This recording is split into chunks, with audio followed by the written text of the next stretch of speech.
Good afternoon. A man hired to enforce the law was caught breaking it this weekend. Police arrested a sheriff's deputy for allegedly driving drunk, and what he had in his truck was also scary. News 13's Gabrielle Burkhardt is live in the Newsplex with the story. Jessica, the deputy was caught with a loaded gun and beer in his truck, and police say he tried to use his job as a law enforcement officer to get out of trouble. It was after hours when a Hobbs police officer spotted a truck driving into Del Norte Park Friday night. Officers immediately spotted a 30-pack of Bud Light and a bottle of liquor in the truck.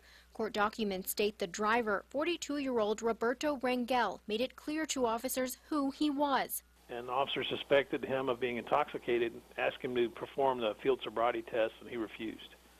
At that point, he identified himself as a Lee County deputy sheriff. Rangel also said he was assigned with the Lee County Drug Task Force. After telling officers he had a loaded personal gun inside his truck, Rangel asked officers, quote, "Have you ever heard of professional courtesies?" Police then told Rangel he should not be asking for that kind of favor being a law enforcement officer. Our response is that driving while intoxicated is not tolerated no matter who you are. Rangel said he pulled over to call his wife, but admitted to drinking beer at a sports bar and at the casino earlier. He told officers he was going home to drink the alcohol in his car.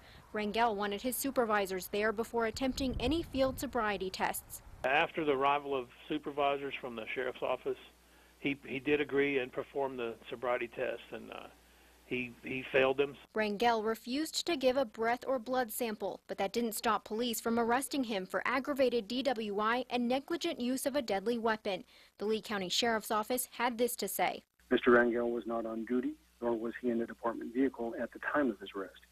We are unable to comment further on this issue as it is a personnel matter. Police say none of the alcohol found in his truck had been opened. The Lee County Sheriff's Department says by booking time, Rangel was no longer considered a deputy with their department. They wouldn't confirm his termination was due to the arrest, but cited personnel matters they could not discuss. Back to you. Okay, Gabrielle, the Sheriff's Department said Rangel was hired from outside the Lee County area within the past 2 years and that he was still on a probation period, which means he can be let go without cause.